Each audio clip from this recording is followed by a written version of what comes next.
Assalamualaikum warahmatullahi wabarakatuh. Inna alhamdulillahi nahmaduhu wa nasta'inuhu wa nastaghfiruhu wa nastaghfiruhu wa natubu ilayhi wa na'udzu billahi min shururi anfusina wa sayyiati a'malina. Asyhadu an la ilaha illallah wahdahu la syarika lahu wa asyhadu anna Muhammadan abduhu wa rasuluh. Allahumma shalli wa sallim وبارك على نبينا وحبيبنا محمد وعلى آله وأصحابه وأزواجه وذريته ومن تبعهم بإحسان إلى يوم الدين أما بعد. Jamaah rahimakumullah, kita berikan syukur kepada Allah. Siang hari ini atau pagi menjelang siang hari ini, Allah izinkan kita semua untuk kembali hadir di majelis ilmu. Semoga menjadi amal saleh yang diterima Allah SWT biar berikut. Kita akan bahas bab yang sangat penting sekali, besar sekali. Bab mahabbah. Mahabbah yakni mahabbah kepada Allah SWT. Terjemahannya mencintai Allah. Di bahasa Arab ini ada dua kata. Ada dua kata, ada mahabbah dan ada mawaddah. Terjemahnya sama-sama cinta. Nah, kalau mawaddah digunakan antar sesama manusia. Kalau mahabbah sebenarnya digunakan kepada sesama, tapi juga di luar konteks itu. Nah, konsep mahabbah kepada Allah dan Rasulnya menggunakan istilah mahabbah. Dasarnya banyak sekali, tapi salah satunya adalah walladzina amanu asyaddu hubban lillah. Surat Al-Baqarah. Wa minan nasi man yattakhidhu min dunillahi andada yuhibbunahum ka hubbillah walladzina amanu asyaddu hubban. Sebagian orang menjadikan tandingan Allah itu, menjadikan Allah punya tandingan selain Allah menjadi tandingan Allah. Mereka mencintai tandingan itu sebagaimana ia mencintai Allah. Walladzina amanu asyaddu hubban. Dan orang mukmin besar sekali cintanya kepada. Demikian juga ada firman Allah Subhanahu wa taala, "Qul in kuntum tuhibbunallaha fattabi'uni yuhibbukum Allah." Jika kalian mencintai Allah, dia ada kalimat qul in kuntum tuhibbunallah, mencintai Allah, maka ikuti aku ya Rasulullah, maka Allah akan mencintai. Di ayat ini jelaskan bagaimana fadilah dan mahabbah kepada Allah, maka akan dapat mahabbatullahi lahu, mahabbah Allah kepadanya. Disebutkan di sunnah Rasulullah tentang bab ini, salatun man kunna fihi wajada bihinna halawatal iman. Jika seseorang mendapati tiga perkara ini ada pada dirinya, ia akan mendapati halawatal iman, itu manisnya. Yang pertama, ayyakunallahu wa rasuluhu ahabba ilaihi mimma siwa. Yakni jika Allah dan Rasulnya lebih ia cintai daripada yang lain. Jadi ada istilah ayyakun Allah wa Rasuluhu ahabba ilaihi, lebih mencintai Allah. Ya, jadi mahabbah kepada Allah ini adalah bab atau sifat yang dinyatakan langsung di Quran maupun Sunnah Nabi Sallallahu Alaihi Wasallam. Rasul juga pernah menyebut tentang seseorang atau seorang sahabat yang ia sebut sebagai mencintai Allah dan Rasulnya. Di salah satu riwayat, saat Rasul perang Khaybar dan beberapa lama menempuh Khaybar itu tidak lagi selesai, maka pagi hari itu Rasul mengumpulkan sahabat di hari itu akhirnya Rasulullah SAW dan Rasul berkata, sanu'ti ghudan ar-rayah liman yuhibbullaha wa rasulah wa yuhibbuhullahu wa rasul yaftahullahu bihi. Besok saya akan serahkan kepada orang yang mencintai Allah dan Rasulnya, dan Allah dan Rasulnya mencintai. Allah akan berikan padanya. Allah akan berikan kemenangan kalian dengan. Jadi ada istilah orang yang mencintai Allah dan ternyata orang yang dimaksud dengan itu adalah Ali bin Abi Thalib radhiyallahu anhu. Ini yang dinyatakan Nabi sebagai orang yang mencintai Allah dan ya. Nah, sehingga bab mahabbah ini bab yang nyata, jelas, dan dilaksanakan oleh para sahabat. Kemudian oleh para tabi setelahnya. Sehingga menjadi maqam yang sangat terpuji. Imam Baihaqi menyebutkan bab mahabbah ini di cabang iman. Bahkan letakkannya agak awal, di cabang iman ke-10. Bab mahabbah kepada Allah. Nah, oleh karena itu, mahabbah ini menjadi bahasan yang sangat populer di kalangan ulama tazkiyatun nafs. Sebab mana ada bukti yang mencintai Allah dan istilah. Aliat dari semua aliat tidak bisa kita sangat mencintai Allah. Bentuknya. Oh, bentuknya. Oke, nanti. Nah, karena fadilah besar dari mencintai Allah itu namanya dicintai Allah. Kan in kuntum tuhibbunallah fattabi'uni yuhibbukum. Kalau engkau mencintai Allah maka ikuti aku ya, maka Allah akan mencintai. Nah, dan orang yang dicintai Allah itu adalah para walinya Allah. Jadi dengan bahasa lain, orang yang punya makom ini, dia akan menjadi walinya Allah. Makanya, bab ini luar biasa. Meskipun satu kata mahabbah, tapi ini bab besar yang hasilnya sangat besar. Sehingga dalam prakteknya, implementasinya yang luar biasa. Di lapangan, kalau di lapangan sekarang ya, ada yang memahaminya dengan pemahaman dangkal, sehingga menerjemahkan mahabbah seperti mahabbahnya manusia kepada manusia, juga lahir di lagu-lagu kadang, itu tidak beradab kepada Allah sebenarnya. Atau orang yang tidak membayangkan seperti apa, karena ini bab besar, sehingga tidak terbersit ingin mencapai bab ini, ya udah dilewati aja. Ya jangan-jangan memang hatinya tumpul, memang nggak terbersit, kayak orang yang nggak mau kawin, memang hatinya tumpul. Tentu urusannya beda sekali ya urusannya. Nah, untuk memahami bab ini, Ibnu Qayyim itu menyebutkan mahabbah itu apa? Al-mahabbatu hiyal mahabbah. Mahabbah kepada Allah itu ya mahabbah tanpa penjelasan.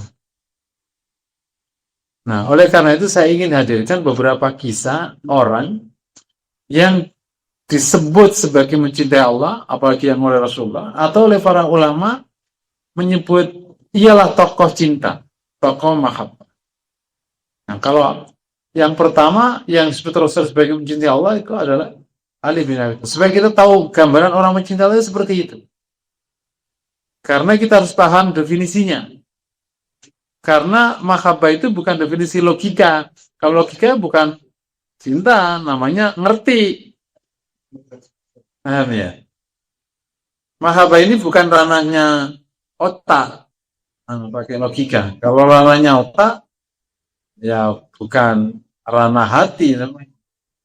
Ya bukan cinta namanya. Makanya terkadang ketemu cinta itu nggak masuk dia kan. Emang dua ranah yang berbeda. Itu mirip pada ini aja ya, tentu tidak persis. Ada warung jelek tapi rame. Ya beda, emang bukan ranah logika. Warung jelek kok rame. Masakan gitu kok enak. Emang bukan ranah logika. Emang rasa itu mempunyai ranah sendiri. Sama dengan kalau kita ketemu para pelukis. Kok bisa gitu indah? Lah emang bukan kelasmu. Menurut kita lukisan itu apa hebatnya? Nah, Ali bin Abi Thalib radhiyallahu ta'alaan itu sosok yang sejak awal terlibat langsung dengan perjuangan ini dan mengambil peran atau diperankan oleh Rasulullah di peran-peran yang hampir tidak pernah diperankan ke yang lain. Dia bertaruh nyawa dari muda. Ia adalah orang Islam dari anak muda pertama yang tanpa pakai badibu untuk Islam. Begitu Rasul diutus jadi Rasul dan kemudian Rasul mengundang keluarganya, itulah ia Islam pertama kali. Bersama dengan Khadijah, bersama dengan Abu Bakar. Artinya cepatnya ia merespon perintah Allah. Kemudian momen di umur belasan, ia disuruh Nabi untuk menempati tempat tidur Nabi saat ancaman telah meninggi ke Nabi untuk dibunuh. Yakni di malam hijau. Dan Ali melakukannya tanpa mempertimbangkan apapun. Ini kisah yang mencintai Allah begini kisah. Ia bertaruh nyawa. Kan pasti logikanya kan. Perintahnya kabilah-kabilah Quraisy itu. Ketika nanti Muhammad keluar dari rumah, maka semua pemuda yang diutus harus menjatuhkan pedangnya bersamaan di tempat yang sama supaya Bani Hashim tidak bisa menuduh atau punya bukti pedang siapa yang membunuh Muhammad, sehingga dia tidak bisa meminta balas. Dia pasti akan menerima menggunakan diyat. Gitu. Karena kalau nanti pedang satu yang kena, ya dia akan dibunuh berarti. Tapi kalau semua pedang, nggak mungkin Bani Hashim meminta balas. Karena seluruh kafilah. Pasti dia akan terima dengan diyat 100 unta. Karena hukum jahiliyah yang membunuh 100 diyat kalau orangnya mau diganti. Itu kan proses panjang tuh namanya. Sudah ada di sebelum zaman Islam. Dan Ali bin Abi Thalib malam itu tidur di tempat tidurnya Rasulullah. Dan pagi itu membuka pintunya. Itu sama saja menyorongkan kepalanya. Kesepakatannya kan, begitu Muhammad membuka pintunya, maka harus dijatuhkan. Tapi ternyata Allah punya kehendak lain. Ternyata karena kok beda, nggak jadi dijatuhkan. Makanya ditanya, Aina Muhammad? Bahal. Muhammad pergi. Kata Ali, bukankah engkau yang nyuruh dia pergi?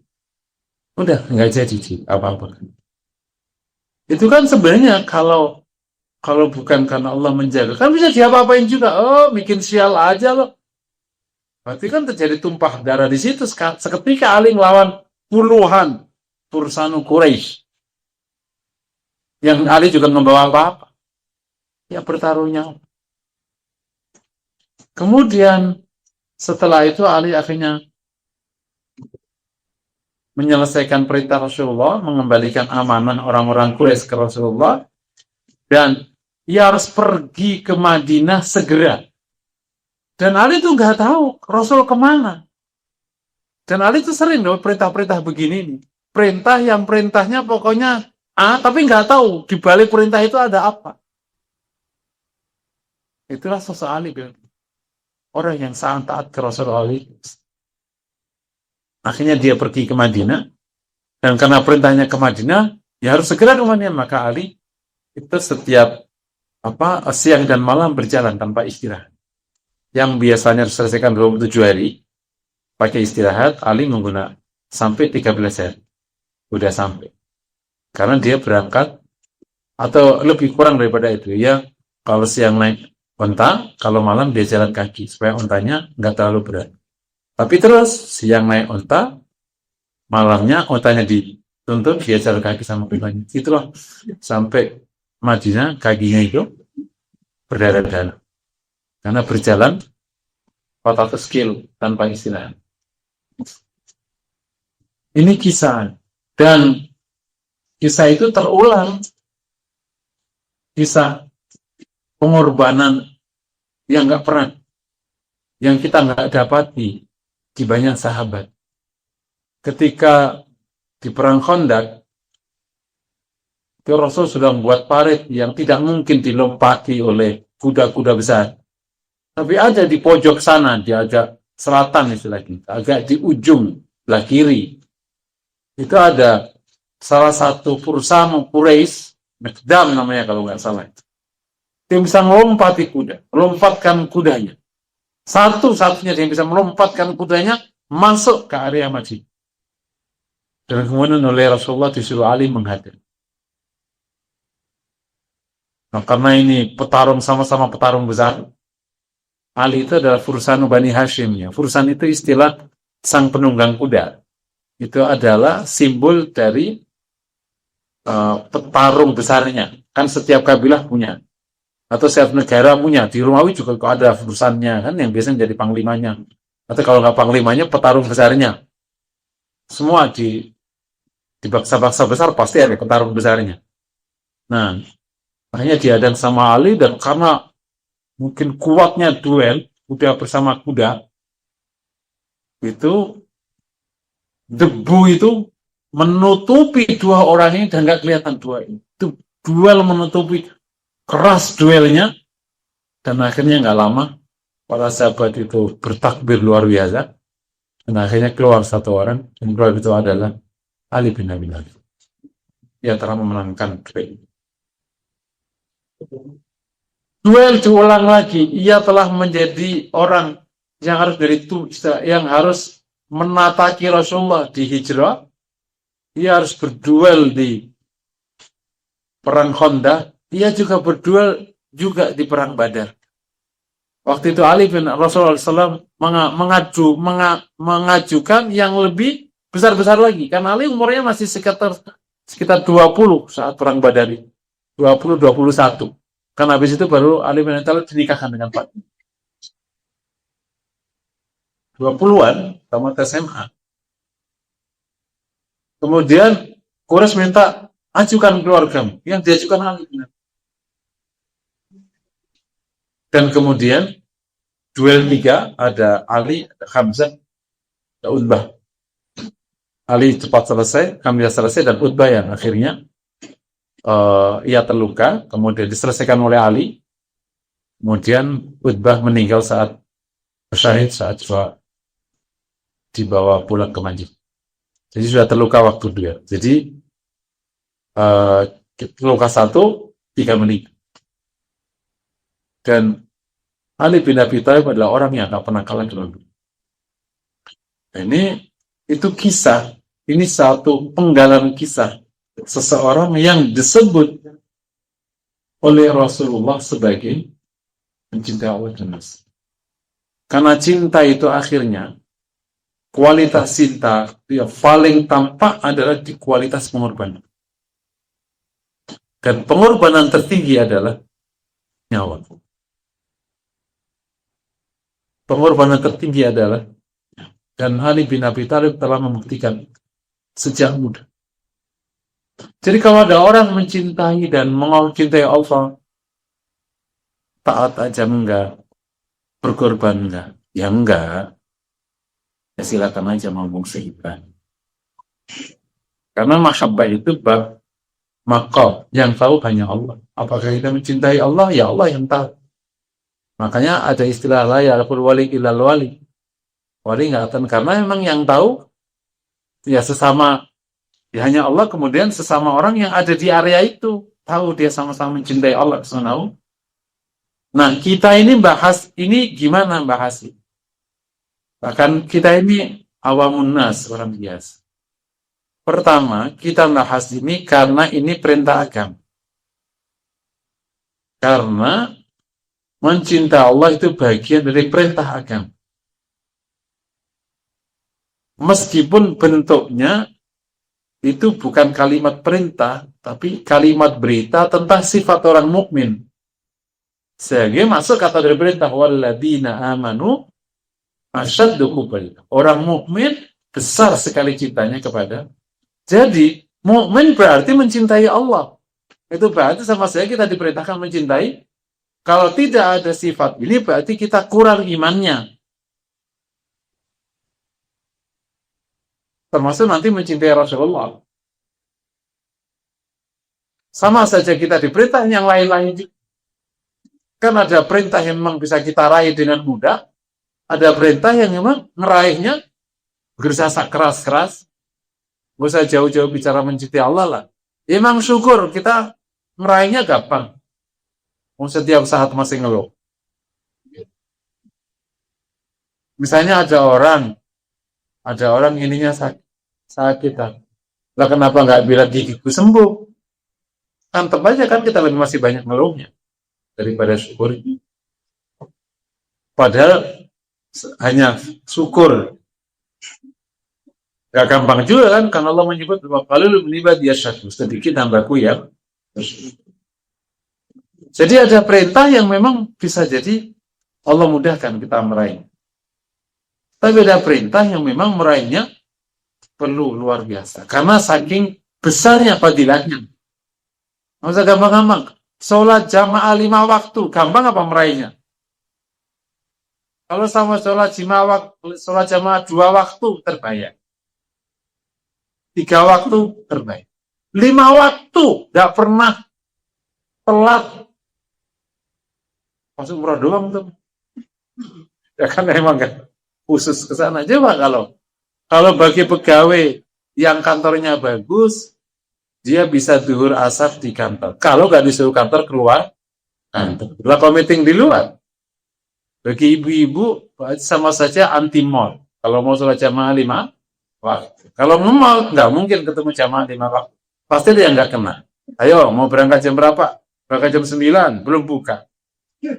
Berangkat jam 10, duhurnya pusing. Ayo, sholat jamaah kemana? Mall yang masjidnya bagus. Harus cari kayak gitu kan? Jadi, kerja keras untuk jamaah 5 waktu aja. Padahal perkaranya tampak. Nah, ini bab perkaranya yang luar biasa. Tapi harus kita pelajari karena ini perintah. Yang kedua, kita jalankan karena dorongan Rasulullah. Rasul yang mendorong umatnya siapapun untuk tinggi cita-citanya. Terutama di bab akhirat. Tinggi cita-cita itu bukan hanya dunia. Di akhirat juga tinggi cita-citanya. Rasul yang mengatakan, idza sa'altumullaha fas'alul firdaus. Jika kau minta kepada Allah, mintalah firdaus. Surga firdaus. Surga firdaus itu fa inna a'lal jannati wa awsatuha. Dia adalah surga yang paling tinggi dan yang tengah. Nah, kita masuk surga paling bawah itu udah untung. Kalau kita guyon di emperan aja udah untung istilahnya. Oh ya nggak ada, karena setiap orang kalau masuk itu pasti dapat kamar. Nggak ada yang satu nggak dapat kamar. Mau di paling bawah aja udah untung. Gak diadab. Mau terkadang ada yang guyon nggak apa-apa deh. Daripada hidup susah, neraka bentar aja deh. Iya, bikin neraka lilin. Sih, tapi Rasul nggak ngizinkan kita begitu sikapnya. Kita tetap suruh meraih Firdaus. Berkualifikasi kayak apa?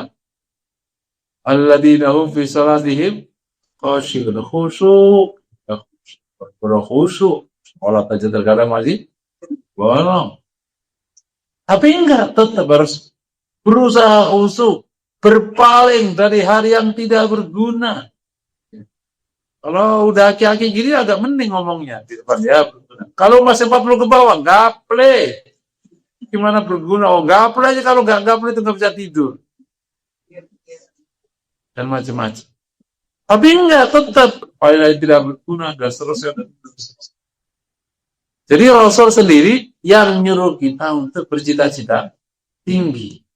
Nah, salah satu cita-cita tinggi itu ya menyempurnakan iman setinggi-tingginya sehingga menjadi orang yang mulia kelak di sisi Allah. Inna akramakum indallah. Itu yang menjadi kritikan para ulama salaf kepada kita orang kholaf. Atau mereka kritikin. Masalah utama orang kholaf nanti, ini kata salafus saleh, disebut Ibnu Qayyim. Masalah utama orang kholaf, orang belakang nanti, itu adalah rendahnya cita-cita mereka. Dulu salafus saleh, terutama sahabat, cita-cita itu tinggi-tinggi karena ingin dapat surga tertinggi, ingin semua untuk surga, itu cita-cita tertinggi. Nah, fitnahnya orang kholaf itu cita-citanya rendah, nggak pingin begitu, inginnya yang rendah. Sehingga dampaknya apa? Dampak ya nggak semangat. Itu terasa. Karena cita-cita tinggi akan mendorong semangat, komitmen, dan kedisiplinan tinggi mencapai cita. Sejarah Bapak Ibu semua. Sekolah pakai jalan kaki, orang kampung sekolah ke ITB, nggak kenal juga ITB ada di mana. Kan zaman itu betul Bapak ya. Orang dari mana? Mojokerto. Nah, Mojokerto nggak di sini kan. Kuliah ke ITB tahun 70, keretanya juga ada di mana nggak ngerti. Bandung juga kayak apa? Nggak usah tahun 70 lah, tahun 90 Jakarta saya masih apa tahun 90 Jakarta? Tebet sih masih banyak kodok. Lah, itu 90 aja. Saat itu kan masih merah jalannya, belum sekarang, Satiro. Dan lain sebagainya. Tapi karena ada cita-cita, diupayakan. Dia kuat, dia bisa. Uang saku dikit, dia bisa. Ya makannya, gimana caranya? Karena punya cita. Jadi kalau nggak ada kesungguhan, itu jangan-jangan nggak ada cita-cita. Udahlah, itu yang menjadi fitnah. Sehingga bahasan ini bisa jadi memang nggak punya tempat. Tapi enggak, insya Allah. Dengan izin Allah, apapun nanti kondisinya kita usahakan. Semoga nanti Allah hadiahi kita kebesar ini. Amin ya Rabbal. Karena situasinya gini, kalau Allah hadiahi kita, kasih karunia, mahabbat kepadanya, maka hidup ini hanya ada satu situasi, namanya super bahagia. Kenapa? Karena bahagia itu sumber yang paling tinggi itu adalah kebahagiaan spiritual. Yang paling tinggi. Melebihi kebahagiaan duniawi atau profit. Kebahagiaan duniawi itu kan contohnya makan enak, ya kan? Terus target itu safet. Mobil bagus. Pasangan oke. Perubahan nih. Apa? Istri nggak ngamuk. Misalnya gitu. Tapi bahagia itu ternyata nggak membuat kanker hilang. Ada nggak? Gara-gara istrinya diem, kankernya hilang? Ada. Kenapa kanker hilang? Dari hal-hal yang spiritual. Sholat khusyuk, ada buktinya sudah. Ya, kajian dari Dr. Uner. Zikir. Hilang. Itu bahkan experience kami itu. Dulu saya ada jamaah haji yang sudah 2 kali terus dioperasi, punya kanker, tapi kanker lah, pokoknya cancer, harus dioperasi lagi yang ketiga, dia udah nggak mau, udahlah 3 kali umur segini operasi lagi, akhirnya dia terapi zikir, namanya zikir, oke, zikir la ilaha illallah, 6 bulan hilang, 6 bulan atau 3 bulan hilang, dan akhirnya bertahan hidup normal, hilang betul itu. Yang kayak gini udah terbukti ilmiah. Nah, analisisnya, hormon endorfin yang keluar dari kebahagiaan spiritual itu meledak, seledak-ledak. Sehingga bisa mengcover masalah cancer sekali. Tapi belum ada ceritanya orang nyepeda ke Bandung, terus kansernya hilang, nggak ada. Dan orang nyepeda kan bahagia orang. Dan macam-macam tergantung kebahagiaan. Yang orang pergi kemana, nggak ada. Saya ingin katakan, semua yang diusahakan orang dalam rangka mencapai kebahagiaan itu masih akan dikalahkan oleh orang yang dekat dengan Allah Mahabbah. Karena ia hidup dengan cinta 24 jam. Mencintai Tuhannya, mencintai penciptanya. Kalau mencintai sesamamu, kau bisa kecewa. Meskipun cinta kepada Allah tidak pernah boleh sama dan tidak akan boleh bisa dipahami sama dengan mencintai sesama manusia. Jadi kenapa kita pelajari kembali? Karena ini perintah Allah, ini dorongan Rasul, dan dampaknya luar biasa dalam kehidupan kita sehari. Nah, beberapa fadilah atau dampak yang nyata sekali ketika orang mahabbah yang akan mendorong kita semoga semangat untuk terus mengasah. Yang pertama, insya Allah membuat ketaatan kita kepada Allah itu ringan, super ringan, dan insya Allah maksimal. Tidak ada dorongan lebih kuat daripada dorongan cinta. Ya, kalau kita sebut ada 3 dorongan: taat, takut, berharap, dan cinta. Yang paling kuat dorongannya cinta. Kamu cinta sama sesama aja itu membuat kotoran jadi coklat. Padahal baru cinta sesama aja. Itu yang menjelaskan Ali bin Abi Thalib. Menjelaskan misalnya Hasan Al-Basri. Itu salah satu tokoh yang disebut memiliki makom mahabbah. Hasan Al-Basri yang kalimatnya terkenal itu yang sering saya ulang-ulang. Tidak ada saat yang paling aku nantikan melebihi saat ketika aku bertemu Tuhan. Bertemu Tuhan itu di dunia namanya sholat, di akhirat dapat hisab.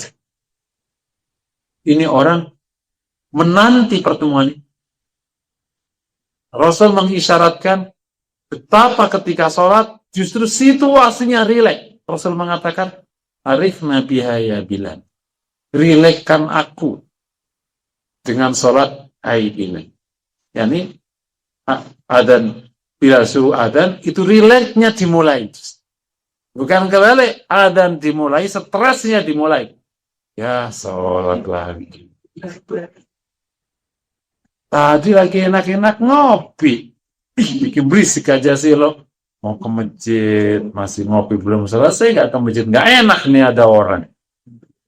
Jadi pusing dia mulai.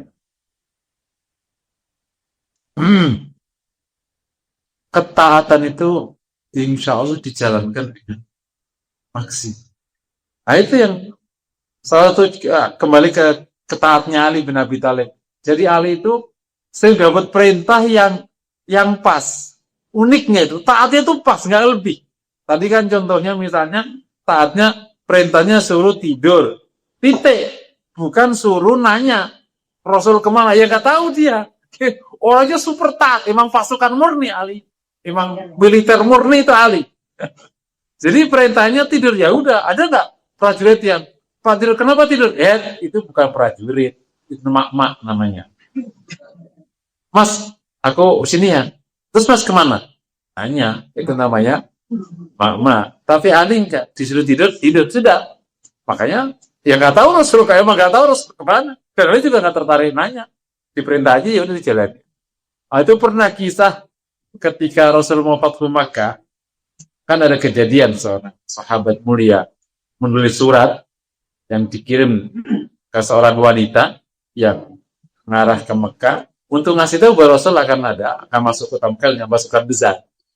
Padahal Rasul sudah suruh merahasiakan, dan sahabat juga nggak tahu bakal kemana, gitu. Cuma nebak-nebak aja. Rasul dapat wahyu dari Allah, ada surat yang dikirim oleh seorang ke Mekah untuk membuka rahasia ini.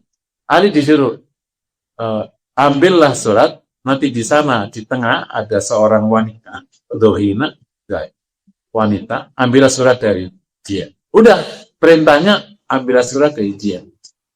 Ali melesat, ternyata betul di jalan ke arah Mekah itu ada seorang wanita sendirian, kata Nabi memang wanita sendirian. Kemudian dicegat oleh Ali. Kata Ali, keluarkan surat dari kata wanita ini. Karena surat dari kata Ali, aku lebih percaya ke Rasulullah daripada engkau. Keluarkan surat dari, tidak ada. Kata Ali, aku keluarkan dengan paksa atau keluarkan dengan sukarela. Selesai bagi aku. Rasul nyuruh keluarkan, berarti ada surat. Percaya betul, nggak ada istilah babi empatnya. Mau suruh lihat, aku keluarkan dengan paksa atau kau keluarkan dengan sukarela. Akhirnya sukarela. Ternyata di depan di rambutnya yang sangat tebal itu ada surat. Dan Ali membawa ke Rasul tanpa membaca, karena perintah itu suruh keluarkan surat. Taat total. Kalau kita kan kepo apa itu? Tipe.com. Gitu. Enggak. Sampailah kemudian disampaikan ke Nabi. Nabi yang buka surat. Ali juga enggak buka. Orang perintahnya cuma ngambil. Itulah Ali. Makanya ketika ada sedikit situasi fitnah zaman Ali, kemudian Muawiyah ada berbeda pandangan. Kan ada seorang sahabat bertanya kepada Muawiyah. Sama-sama orang mulia. Ya Muawiyah, apakah engkau menggugat khilafahnya? Kata Muawiyah, engkau tahu Ali lebih utama daripada aku. Jawabannya, Muawiyah ngakui Ali utama daripada aku. Dan aku tidak mempersoalkan, tidak menggugat khilafah. Karena aku tahu dia lebih utama daripada aku.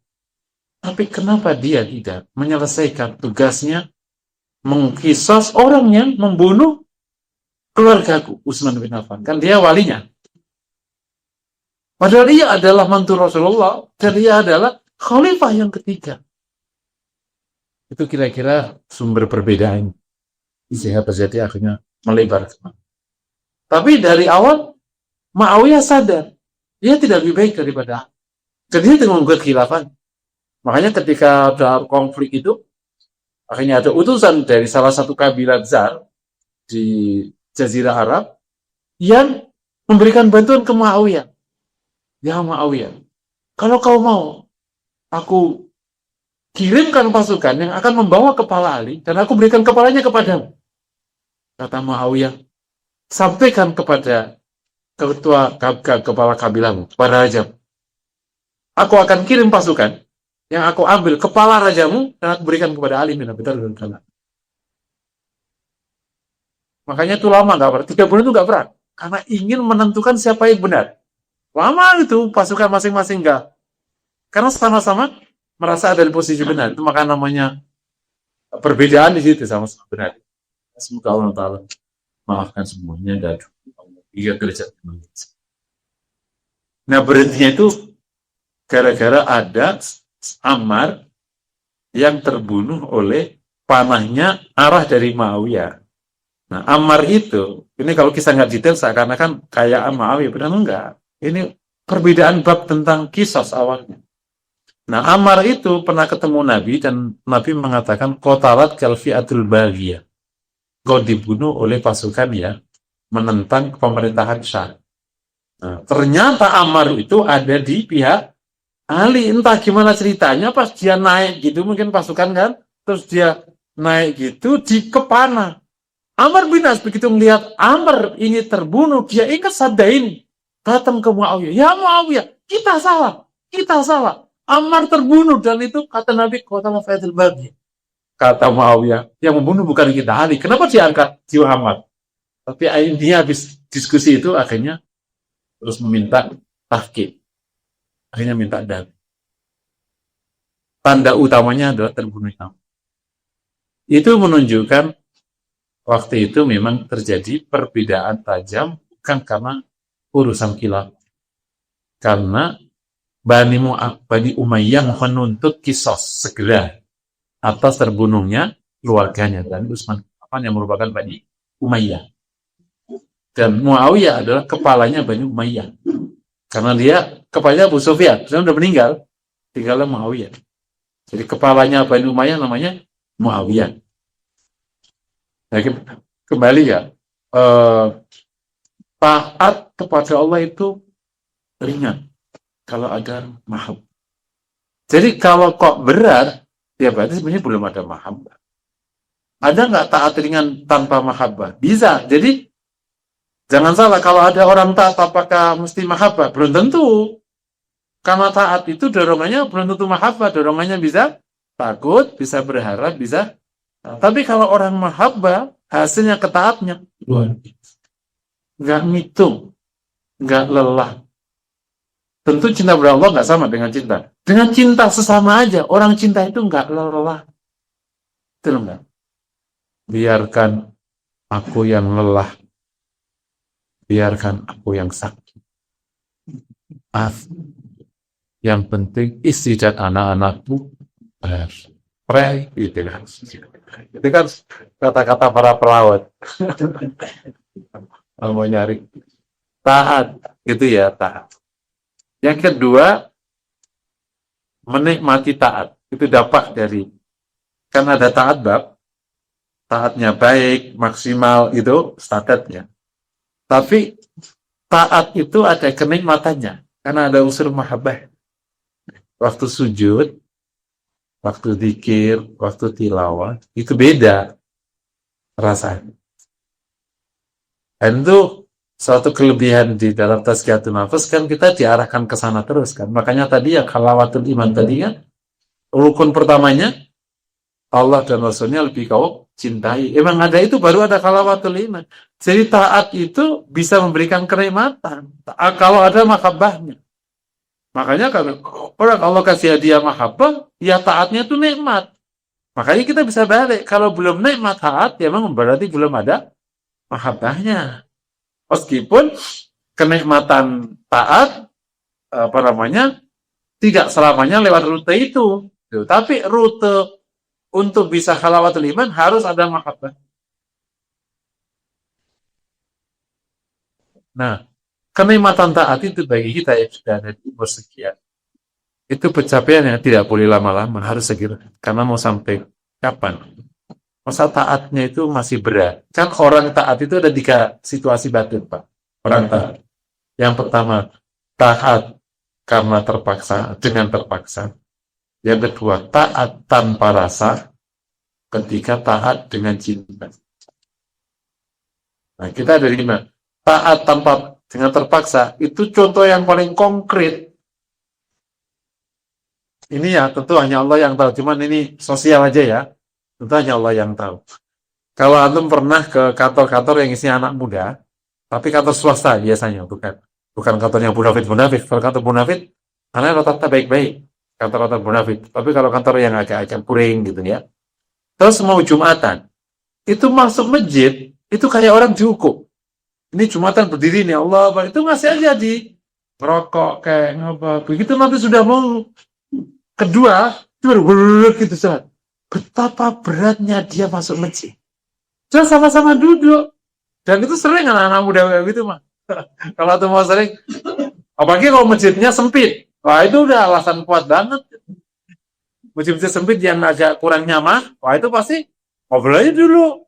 Khutbahnya kemana, dia ngobrol kemana, bahkan sambil ngerokok. Kan kata dia ngerokok nggak batalin wudhu katanya. Ya udah ngerokok aja. Begitu sudah mulai khutbah kedua, aku lo kuliah, masuk. Udah, dengan sholat juga, langsung aja nanti. Habis itu, ngobrol lagi. Jadi betapa beratnya masuk masjid. Padahal berjam-jam gaple, berjam-jam apa, oke ya. Kalau sekarang berjam-jam main game, itu namanya taat dengan terpaksa. Sama ada. Kalau zaman dulu ya hijab. Hijab itu kan nggak sampai seon. Ya. Hijab itu ditaruh di beratan dari seon. Tapi kan ada buka, masuk.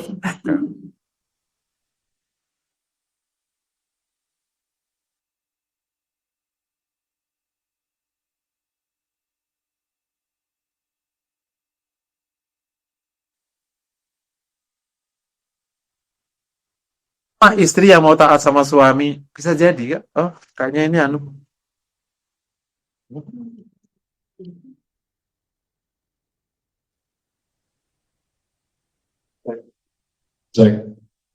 Yang kedua, taat tanpa rasa. Taat tanpa rasa melaksanakannya formalitas. Terjadi karena kebiasaan taat, tapi nggak segera masuk ke makna. Itu biasanya tanpa rasa. Sholat ya sholat aja sudah. Memang nggak sampai nggak sholat, tapi karena kebiasaan, ya udah nggak mungkin nggak sholat. Tetapi ya udah itu aja sholat. Biasanya ya kebun, gitu aja biasanya. Yang penting sah. Sama kayak anak kecil kalau sekolah ya udah sekolah aja. Kan beda kalau sekolah sudah mulai ada cita-cita, ini kan beda rasanya. Nah, muslim-muslim yang lama Islam bisa kejebak di taatan para rasa itu. Jadi kalau awal iman nggak segera-segera, ya udah gitu aja dia jalan. Nah, yang terakhir yang taat dengan cinta, yang nanti akan menghasilkan apa? Ya, itu dampak fadilah. Yang ketiga, kalau dapat hadiah mahabbah, kita insya Allah menghadapi hidup ini isinya bahagia dan ringan. Karena kekuatan mahabbah itu melebihi semua masalah. Kekuatan mahabbah itu melebihi semua bentuk ujian. Saking besarnya kekuatan rasanya. Itu yang kita tangkap kepada orang-orang soleh yang bagaimana Ibrahim bin Adham yang meninggalkan kerajaannya, hidup berkelana dengan apa adanya, lebih ia cintai daripada dia hidup di istana. Kan Ibrahim bin Adham itu salah satu tokoh yang bertaubat di atas puncak kekuasaan. Dia seorang raja, Ibrahim bin Adham itu. Terus di malam hari itu ada suara gitu, terus sampai kapan begini hai Ibrahim, gitu kira-kira. Akhirnya bertaubatlah dia, meninggalkan semua hiruk pikuk itu, akhirnya dia berkelana mencari ilmu, terus sampai akhirnya menjadi berkelana. Jadi masalah kadang kita juga nggak sampai puncak-puncak amat, nggak mau meninggalkannya. Kau akan mendapatkan itu. Jadi kalau ingin bahagia sejati, jangan basicnya duniawi, jangan dapat. Karena bahagia duniawi itu datang dan pergi. Datang kebaikan duniawi itu hanya terjadi di awal. Misalnya makan enak seneng karena pas awal. Coba makan itu sepanjang hari itu terus, pasti nggak enak.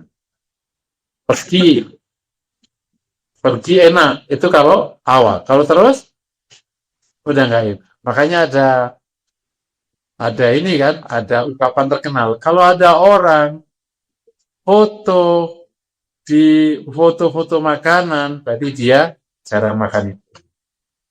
Karena itu kan kebahagiaannya. Kalau dia foto-foto perjalanan, berarti dia orangnya kuper, jarang jalan. Ya kan ketahuan, jadi bahagia dia berarti. Kalau dia foto di depan mobil mewah, berarti mobilnya jelek. Gak mungkin dia foto yang mobilnya setiap hari ada di sini. Kalau dia foto mobil istana, kalau dia foto di depan istana, berarti dia pengunjung, bukan penghuni istana. Betul kan? Sama. Ketika engkau mendasarkan kebahagiaan ini kepada dunia, ya lama kok. Karena kau hanya enak pas awal foto itu aja. Selebihnya kau nggak akan foto lagi. Kau nggak akan foto makanan yang setiap hari kau makan. Betul nggak? Kau nggak bahagia. Makanya kalau mukmin mendasarkan kebahagiaan di situ, tiap terbatas kebahagiaan. Apalagi udah pensiun. Anak udah juga datang tidak setiap saat. Cucu juga mau pakai apa. Tapi kalau kau punya sumber kebahagiaan spiritual, itu 24 jam ada, kau bisa meraih. Baca Quran kau bahagia, sujud kau bahagia, zikir kau bahagia.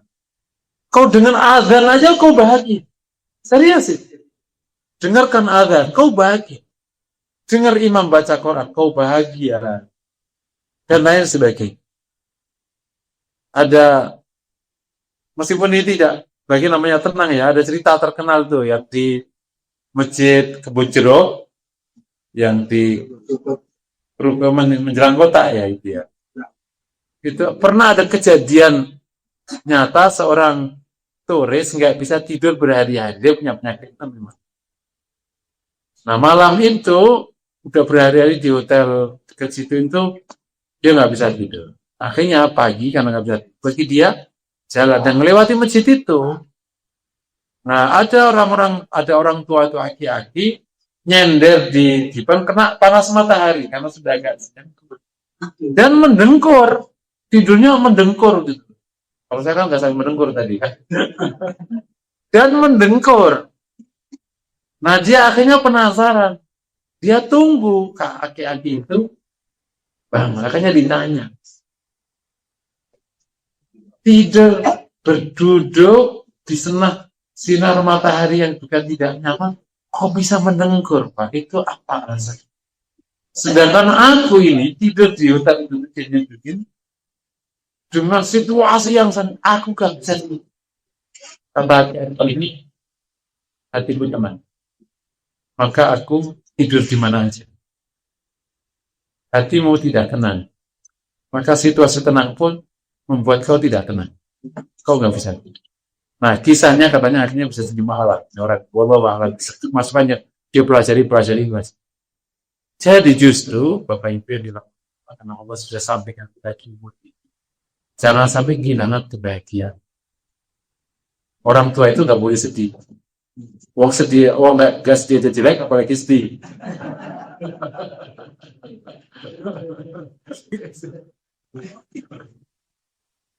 Nah, justru kita harus bahagia di ujung hayat. Dan tidak mungkin kalau kau basicnya kebahagiaan dalam duniawi, kau bahagia terus. Karena anak tidak selalu membuatmu bahagia. Dek, ke sini dan ya Allah Pak, aku lagi ada rapat mulu, mama udah kangen nih. Pasti udah langsung marah-marah dulu. Dek, bisa nggak tuh dibawa ke sini? Ya Allah Pak, namanya juga bocah kan? Kan dia nggak tua, jadi nggak ngerasain situasinya orang tua. Mama sih masa gini aja harus, nah masih jadi orang tua sih pasti siapa? Ntar kalau jadi tua tuh baru sadar tuh. Tidak semua juga yang kerja di rumah menyenangkan, tidak semua makanan juga. Yang unik kadang tuh dari sini. Kemarin aku ketemu aki-aki, itu ternyata suka makan kacang. Aku lihat makan aku bilang, karena barengan sama saya di mobil, itu gigi masih utuh. Nggak usah, aku makan kacang. Ya di depan. Pertama susahnya orang makan kacang pakai gigi depan. Bayangin aja. Tapi dia senang. Tapi aku senang saat kacang mete itu kan suka. Oh gitu. Artinya terkadang situasi orang tua itu ada keinginan sama kompetensi itu nggak nyambung, gitu kan? Keinginan sama kemampuan itu nggak nyambung. Kalau orang muda kan banyak yang nyambung. Ingin ini ya dia bisa. Oh muda ini ingin makan kacang. Tapi gigi gak nyambung. Terus gimana bahagianya makan kacang gitu loh. Kamu kenapa gak mau hentikan sih keinginanmu sih? Supaya kamu gak repot gitu kira-kira. Gitu kan. Sama orang tua ingin makan daging. Kan digerus-gerus dulu dagingnya. Berarti kan. Gerus-gerus dulu. Digerus-gerus dulu. Jadi lebih mudah. Apalagi yang keinginan yang enggak, oh semakin ganda, jadi ingin kawin lagi, kalau semakin repotan. Pertama nyari yang mau juga susah gitu kan. Yang kedua kalau mau susah, apakah dia mampu gitu apa lain. Tapi kan kadang nggak sinkron hidup itu antara keinginan sama kemampuan. Itu namanya apa namanya kebesaran gaya kurang daya. Itu namanya gitu kan. Tapi insya Allah kalau orang bisa mendapatkan kebaikan spiritual, kok bisa bahagia dan mengcover masalah. Dan orang yang sudah senior hanya itu yang bisa biar dia nggak kecewa. Makanya kenapa banyak orang senior itu nyeritain masa lalu, dia kurang bahagia pasti sekarang.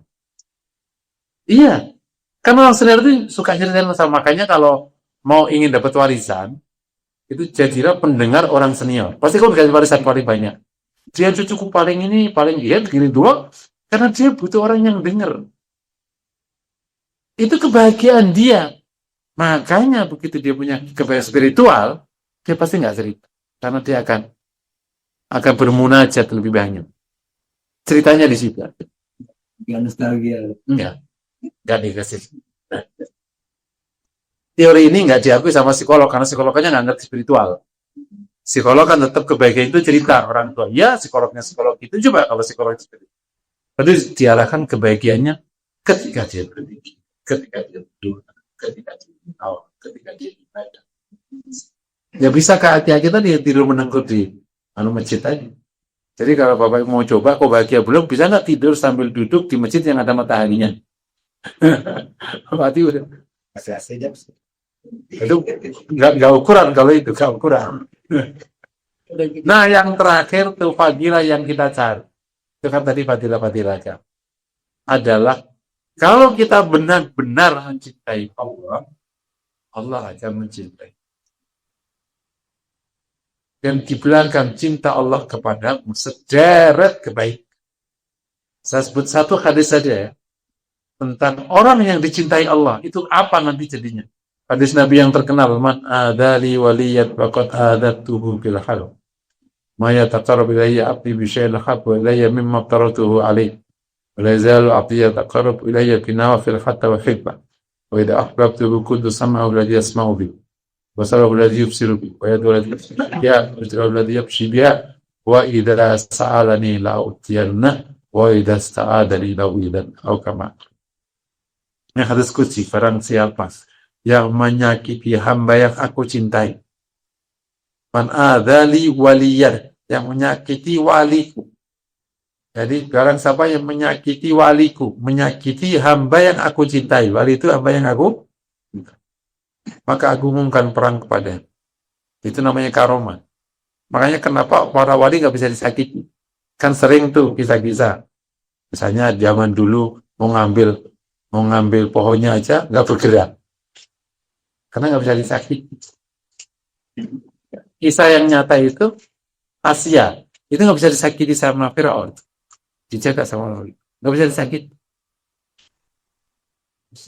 Asia termasuk ibunya Nabi Musa, makanya kayak Asia Nabi Musa itu sebagai apakah dia nabi apa wali? Yang rojik dia wali, karena hampir ulama sepakat Nabi itu laki. Sementara perempuan. Makanya ya makom setelah Nabi namanya wah, kayak Aisyah apa kok Aisyah? Maryam bin Auliyain. Maryam itu duduk di masjid, makanya turun dibuka mihrab ada makanan. Makanya yang nyakiti ya Allah akan umumkan perang pada. Itu makanya hati-hati kalau punya istri kayak begitu. Dia doa, kamu dihabisin. Doanya mustajab kok.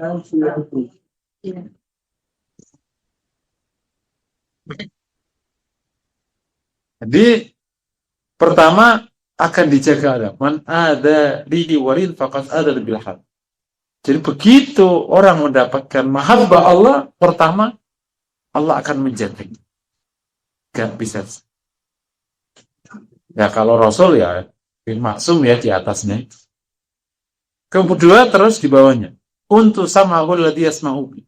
Wa idza ahbabtuhu, kata Allah, kalau aku mencintainya, maka kuntu sam'ahu alladhi yasma'u bi.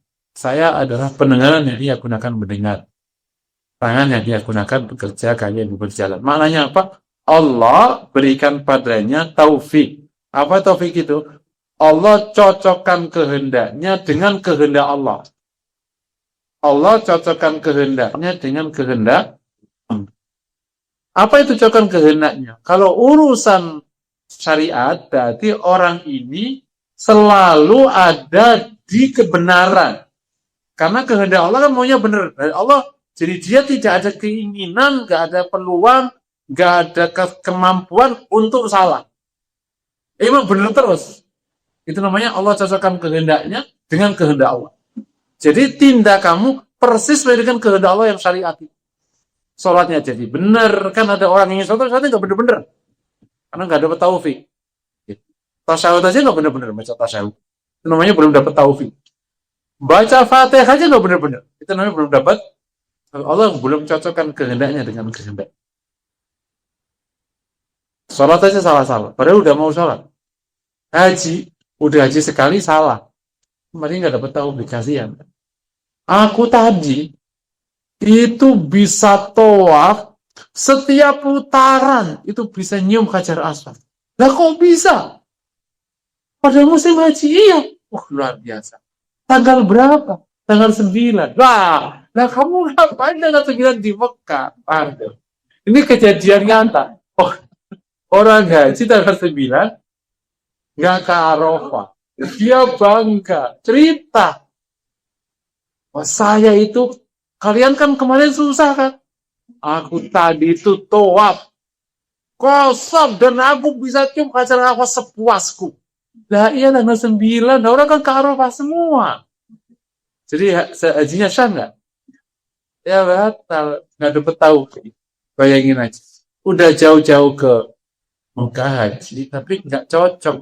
Jadi orang kemana, dia kemana. Batal.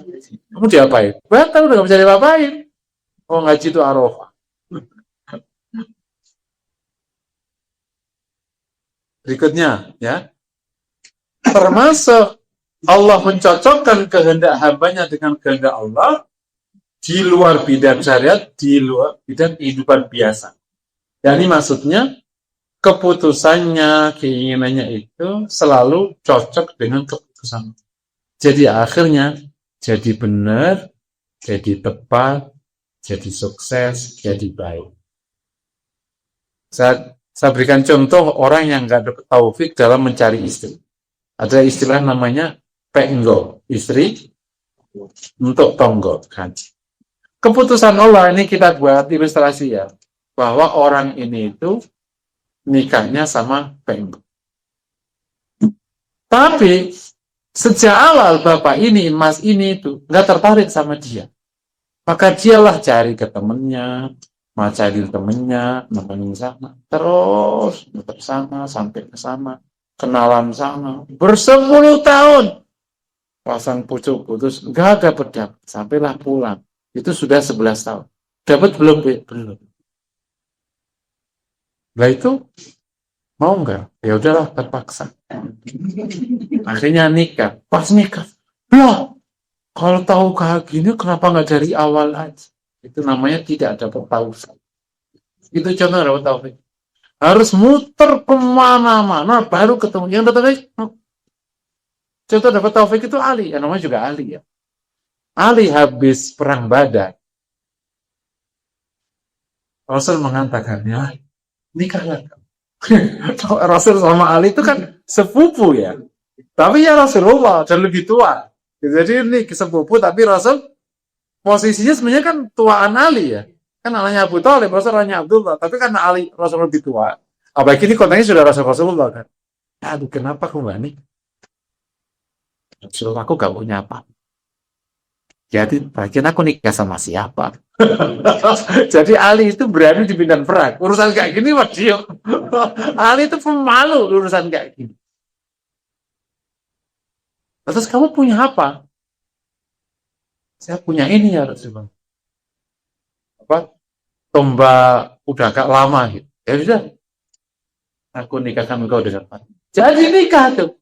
Bayangin. Nggak ngarep. Ya gitu aja namanya kan. Ditanya mau nikah, nggak berani. Ya udah nikahkan. Kan enak kan? Coba kalau dari 10 tahun nyari nggak dapat tadi. Dapat taufik itu begitu. Udah dapatnya yang bagus, gampang, murah. Yang repot tuh macarin sudah 10 tahun, baru nikah sehari, cerai, lalu kosaro. Gitu kan, kalau tahu nggak usah. Rugi itu kan di Saudi ada terkenal tuh, udah nikah bayar mahal, baru 6 bulan cerai. Padahal kredit untuk tadi itu belum lunas. Kan untuk nikah kan banyak kredit kan di Saudi itu. Itu namanya kredit pernikahan, ada kredit pernikahan. Kan habis besar, ada berapa? Seribu. Jadi baru sudah, belum juga lunas, sudah minta cerai. Rugi besar loh kan. Mari ya. Jadi Allah berikan kepada tahu. Jadi enak. Nah, itu yang kemudian akhirnya kalau di lapangan disebut orang karomah itu. Kalau ngomong kok jadi bener. Nanti ini ya nggak usah kamu keluar, tungguin aja. Ngomong aja kayak nggak sengaja. Bener. Emang tadi di sana ada tawuran. Yang ngasih tahu siapa? Ya nggak tahu lah. Pokoknya dia ngomong aja begitu. Jadi karomah itu orang juga nggak ngerti wah itu karomah apa enggak. Pokoknya dia gitu aja. Jadi nggak kayak orang yang punya jin yang diusahakan, enggak. Kalau orang punya jin kan, wah jin nih aku pakai jin apa? Oke nanti kita enggak orang namanya. Tanya dia kalau ada Allah ya dia takut juga. Tapi ya terus ditolong sama Allah, ditolong sama. Mau ada apa gimana? Ya udah minta tolong sama Allah. Jadi dia juga nggak tahu dikabulkan apa enggak. Tapi yang tahu pokoknya Robnya mengabulkan aja. Jadi ya kalau ada orang ngomong, loh kok setiap omongan kok bener? Ya karena Allah cocokkan kehendaknya dengan kehendak Allah. Maka kalau ngomong persis kehendak. Kan sering itu kalau di zaman awal itu. Zaman belum ada penelitian kan kalau ingin kerja atau ingin lamar itu nanya ke kiai zaman dulu. Atau jangan dagang. Ji, aku mau dagang, itu dagang apa? Kamu dagang kayu aja. Bener. Karena ini jawaban taufik namanya. Nggak pakai penelitian. Nah, tapi kalau ada yang belum makom kayak gitu, ya dia salah dulu. Tanya sama Allah istikharah apa. Tapi yang kayak gitu, ini aja. Gitu. Saya mau sekolah ke mana? Yaudah kamu ke barat. Nah, gitu. Berarti kemana? Ya, pokoknya ke barat aja ke barat. Jangan ke timur, gitu. Kalau orang Jawa Tengah kan ke timur, berarti kan ke UNER, ke barat kan ke UI, ke Saudi, ke Mangkuing, ke barat. Gitu. Nah, itu sebenarnya sih tentu bukan itu ya, tapi itu gambaran yang gampang dipahami. Orang yang kena dicocokkan itu kan. Terus kalau orang dapat mahabbah Allah, maka permintaannya dikabul. Tidak salah nih lau. Jibril. Bahkan gak sedikit yang belum minta sudah. Itu ada kisah terkenal pada waktu kisah tidak turun hujan cukup lama di zaman Raja Sulaiman bin Abdul Malik. Sudah suatu istisqa, tapi ternyata belum. Hanya Khalifah Sulaiman naik ke mimbar dan bertanya, "Aina Ibrahim?" Di mana Ibrahim? Ini kelihatannya Ibrahim bin Adham. Artinya dari teman soft itu Ibrahim mengangkat tangan. Belum juga berdoa turun hujan. Nah, orang-orang kayak gini baik. Ada juga kisah tentang orang yang malam-malam mendoakan banyak orang. Ya, akhirnya betul karena majinya kering, akhirnya ada orang berdoa. Terus hujan diutili ya sama salah seorang. Ternyata dia tukang jahit. Ada gitu-gitu. Begitu tahu jadi ketahui orang, dia pergi. Udah ngamal dengan tahu. Kira-kira kan? Jadi orang-orang kayak gini ya udah nggak butuh dunia dulu. Bisa nggak ini udah insyaAllah. Tapi gambarannya gitu. Sebenarnya jadi fadilahnya luar. Lebih daripada itu ketika dapat cintanya Allah, ya berarti di akhirat kelak dapat maqamin awliya yang dunia akhiratnya kan dijamin oleh Allah Subhanahu wa taala, inna awliya Allah la khaufun alaihim wa lahum yahzan. Termasuk bentuk tidak yahzanunnya, tidak sedihnya ya tidak akan senang lagi. Alhamdulillah. Iya, ini bab dasar hukumnya sudah, situasi kibar. Terus tadi fadilahnya. Nah kita bahas.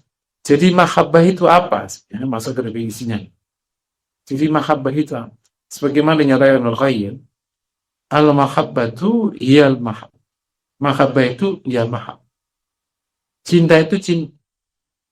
Tidak bisa dijelaskan menggunakan kata selain cinta. Kata selain cinta itu bukan menjelaskan cinta, tapi hanya menyebutkan hal-hal yang terhubung dengan cinta. Baik itu sebagai pengantar, atau sebagai konsekuensi, atau sebagai situasi. Cinta ya cinta. Nah, definisi ini yang saya pikir yang paling akurat, karena nyatakan oleh Qayyim di buku Madaris Salikin. Jadi kalau ada definisi yang menjelaskan cinta adalah rasa rindu kepada Allah, itu bukan cinta, itu situasi. Cinta itu ya cinta itu sendiri, gitu. Bab masalah ini ya. Karena dia hanya dirasakan dan ketahui oleh pelakunya. Waktu ini sekarang kita keluar dari bab mahabbah kepada Allah, yang mahabbah kepada sama aja, mawaddah. Ketika seorang lelaki mencintai pasangan, yang bisa merasakan siapa? Dia aja. Sama yang dicintai, berbalik. Bapaknya tahu nggak? Dia nggak tahu. Taunya anaknya jingkrak-jingkrak aja. Jingkrak-jingkrak itu bukan cinta. Betul kan? Itu hanya dampak dari cinta, dia jingkrak-jingkrak. Ngapain sih lo? Ya Allah, Pak, cinta gua diterima. Oh, jingkrak-jingkrak. Papa nggak ngerti. Emang nggak ngerti. Wong yang lo kan yang tahu. Ngerti nggak? Kira-kira diterangkan sampai kapan ngertinya? Apalagi terangkan ke adiknya. Begitu lama udah terima, kakak ini langsung dangkel gitu. Anak adiknya kelas 5 SD. Karena apa? Karena gila. Nggak ngerti. Cinta diterima. Apanya diterima? Itu yang jika ini gitu. Kira-kira diterangnya 1000 kali ada yang ngerti? Enggak kan. Kayak kita. Diterangnya 1000 kali ya nggak akan ngerti. Sampai nanti kita dari situ. Bahwa mahabbah Allah itu begitu loh kira-kira. Yang ditangkap oleh tadi misalnya Hasan Al-Basri tadi di ungkapannya. Nah, tapi untuk menjelaskan ini para ulama menyebut ada beberapa muqaddimah atau konsekuensi yang bisa mengarah itulah cinta sudah mulai tumbuh kira-kira. Gitu ya. Atau bisa menggambarkan mulai ada cinta di hatimu kepada Rabb Allah. Yang pertama namanya asyauqu billah, rindu kepada Allah. Sama ada rindu kepada Allah. Nah, rindu kepada Allah itu kalau di konteks sekarang rindu kepada Allah untuk menghadap. Contohnya rindu untuk sholat. Rindu untuk menyebut. Rindu untuk membaca firman-Nya. Rindu apa itu? Bentuknya rindu. Kalau ke akhirat rindu bertemu Allah, nanti kan adalah merindukan bertemu Allah. Rindu bertemu Allah. Kenapa? Ia telah beribadah sepanjang hidupnya dan pernah melihatnya. Ia ingin melihat. Itu rindu kepada Allah. Itu mungkin merindukan Rabb-nya, makanya ingin melihatnya kalau ada. Kalau aku nggak ingin melihatnya, ya berarti nggak mencintainya. Paham ya? Insya Allah ya. Kalau aku kok yang aku terpikirkan di surga itu yang penting merebut bidadari. Ya, mengelola emang otaknya otak begitu. Serius. Aku itu yang aku pikirkan di surga itu, aku itu nanti dapat bidadari yang kayak apa gitu. Yang mata apa? Mata jeli. Iya, ya, memang di situ letak. Jadi ada namanya asyauqu billah. Merindukan Allah. Nah, merindukan Allah itu ya luas. Memang ada situasi merindukan Allah. Kedua ada namanya al-unsu billah. Itu damai dan tentram dengan Allah. Nah, kalimatnya Hasan Al-Basri itu menunjukkan bab ini. Tidak ada kalimat yang membuat Allah itu namanya tentram dengan Allah. Namanya al-unsu billah. Jadi berlama-lama dengan Allah. Kan ada orang yang tidak bisa lama-lama dengan Baru aja sholat, kabur. Dan itu nggak bisa dihindu, Pak. Itu nggak bisa dibohongin. Engkau tidak akan pernah memaksa dirimu melebihi kapasitas. Emang kalau kamu nggak ada itu, emang sholat itu nggak bisa lama, emang kabur. Ngaji itu nggak bisa lama, emang kabur. Itu nggak bisa. Hati itu tidak pernah bisa kau dustai. Yang bisa kau dustai itu mulutmu. Kau bisa itu, mulutmu kau. Hatimu akan bersuara. Karena akan membentuk sikap. Ada nggak misalnya? Aku mencintaimu loh, Ma. Tapi memang nggak ada tanda itu.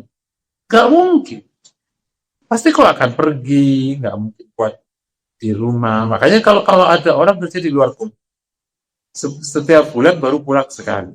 Pas pulang, sejam langsung pergi. Bukan karena rapat, Bu, karena sudah nggak demen sama lo. Itu rumusannya. Aku ingatkan ke ibu-ibu yang masih awal-awal nikah.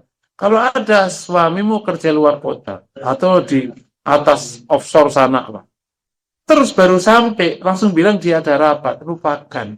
Dia tidak sedang rapat, dia sedang membenci. Ingat, sadar, jadi sadar cepat ngambil keputusan. Karena orang mencintai nggak mungkin nggak ingin ketemu, dan nggak mungkin nggak mau lama-lama. Pasti seneng. Makanya kan ciri pasangan tuh litaskunu ilaiha, itu kalau kita bicara cinta yang bawah. Kalau kamu nggak tenang di sampingnya, nggak jadi, berarti memang bukan pasangan, bukan cinta. Berarti itu cinta bapakmu, jangan-jangan yang dipasangkan kepada kau. Gitu, bisa jadi kan, biar bapakmu demen dia daripada kata dapat, berarti kan ada berdua. Ya. Paham ya? Nah, jadi ada namanya al-unsu. Nah ini mungkin bisa kita latih. Dari zikir itu bisa membuat kita tenang. Nah makanya deh, kalau kita saksikan beberapa orang zikirnya pas sampai gitu. Emang itu saking nikmatnya, jangan disalah-salahin. Makanya orang hadis atau orang fikih kadang ini bid'ah sunnah, jangan ngerasain sih. Gitu. Kalau ngerasain pasti gini-gini sendiri. Emang saking nikmatnya, nggak bisa diapa-apain. Ya lu nggak ngerasain. Kok gitu nggak ada aturannya? Ntar pasti sendiri-sendiri gitu otomatis. Itu nggak bisa dihindari. Ya setiap orang punya action masing-masing. Kenikmatan itu kan beda-beda actionnya kan. Ya ada yang gitu ya. Siang kan ada yang masing-masing, ada yang sujudnya lama sekali. Ya dia menikmati sujud. Orang kayak gini jangan jadi imam. Makanya jadi karena dia akan masuk ke ruang pribadinya kan. Makanya ingat kayak gini kalau ngimamin ya dia harus ingat, harus ringan. Jadi pas pribadinya bagus. Nah kalau kita mulai sudah merasakan semuanya itu ada kita mulai tenang atau damai dengan Allah. Zikrullah tuh. Nah kalau ada ayat wajilat qulubuhum, itu salah satu pintunya karena dia menghafal. Ya. Terus yang berikutnya nomor 3. Namanya at-ta'ah. Nah, orang cinta itu gampangnya, konsepnya taat. Ketaatannya total. Jadi, kalau nggak taat, ya berarti nggak. Gitu sesimpelnya. Nggak rindu, ya nggak. Nggak agama, ya nggak. Jadi, kita melihat mukaddimah sama konsekuensi yang kita lihat. Untuk melihat konten aslinya, yang mahabbah. Ada at-ta'ah. At-ta'ah, taat. Yani taat sekali kepada Allah. Ya contoh tadi, Ali taat sekali ke Rasulullah. Ya, karena yang mencintai Allah dan Rasul, taat itu total. Ini yang membedakan, Mas. Cinta yang ada di bawah, yang cinta dengan sesama manusia, atau cinta dengan makhluknya Allah. Bedanya dengan cinta kepada Allah ada di cinta kepada sesama manusia. Itu ada unsur kesetaraan. Dan ada unsur penggapaian. Kau bisa menggapai, kau bisa meraihnya. Cinta kepada Allah itu cinta seorang hamba kepada penciptanya. Dua berbeda. Cinta seorang manusia kepada yang membuatnya. Cinta seorang makhluk kepada Khaliknya. Yang maha agung, maha mulia, maha luas, maha tinggi, maha suci. Sementara engkau hanya makhluk yang kalau kena duri sakit. Kalau nggak ada oksigen bengek. Yang kalau kurang makan mati. Kau mencintai kita yang maha agung ini. Maka namanya mahabbatu dhullin wa tadarru'in. Itu mahabbah dengan penuh kehinaan dan ketundukan dan pembukaan. Tidak ada satupun unsur kecongkakan. Siapa kau mencintai Tuhan? Paham ya, insya Allah ya. Jadi mahabbahnya penuh ketundukan. Nah, kalau masih ada benih congkak, nggak mungkin bisa mahabbah kepada Allah. Wong mas congkak. Jadi, emang orang yang rendah hati. Makanya ada kisah yang menarik waktu Rasul di Isra Mi'raj itu ya. Kan Rasul itu kan atas, katakan dalam kisah itu, atas masukan Nabi Musa atau Nabi Ibrahim. Nabi Musa kan, dia naik lagi, minta keringanan, naik lagi, minta keringanan, naik lagi. Sampai ketika 5, turun, ketemu Nabi Musa, ya Muhammad, mintalah keringanan. Tetap umatmu itu lemah-lemah, umatku yang kuat aja, enggak. Akhirnya naik. Pas naik, Allah berfirman, ya Muhammad. Udah, Rasul langsung turun. Rasul takut dan malu. Jadi, Rasul itu takutnya kepada Allah. Ini enggak ada ditakut sama Rasul. Takutnya cuma satu, kalau Allah itu murka. Dan itu. Jadi, oleh karena itu, taatnya total. Sudah ada takut, ya, bab yang lain, ditambah mahabbah. Tapi mahabbahnya begitu situasinya. Jadi taat. Taatnya itu benar-benar taat. Makanya saya pernah ingatkan kepada Allah, kenapa kok taat mahabbah itu lebih bagus daripada taat takut? Kan kepada Allah itu kan ada 3, kalau kita buat simplifikasi, sikap kita kepada Allah itu kan melalui 3 lajur. 3-tiganya masuk gini. Yang pertama melalui lajur iman. Kita beriman kepada, sehingga hari ini kita jalankan semua. Naik dengan iman, kita lahir namanya takwa. Rasa taat dan rasa takut. Basis iman kita bertakwa. Jalankan semua. Atas dasar iman dan takwa, kita naik kelas. Namanya beradab kepada adab. Beretika. Nah, bahasa adab kepada Allah itu bukan bicara sah tidak sah, tapi bicara pantas tidak pantas. Nanti kita bisa rasakan, misalnya gini, kalau ada orang sholat itu tidak khusyuk, sah nggak sholatnya? Sah, kan? Sah kan? Tapi pantas nggak khusyuk? Pantas nggak? Nggak pantas. Bagaimana seorang manusia menghadap penciptanya melengos ya? Melengos itu bahasa apa? Berpaling. Ada manusia yang butuh semua dari penciptanya menghadap dan berpaling. Enggak pantas. Terus ada orang, ada Quran dibaca, gak dengar. Tulisan sebenarnya. Enggak sampai dosa, walaupun hukumnya sunnah. Tapi pantas nggak ada Quran dibaca kamu nggak? Kenapa? Itu firman Tuhan. Saya berikan contoh kecil. Ada itu luar biasa akhirnya. Ada ini keluarga ini. Itu ada surat wasiat dari kakek yang besar yang punya pabrik sehala-hala. Ya. Sekarang karena kakek sudah meninggal, sudah berseminggu, waktunya aku bacakan wasiat pada kalian.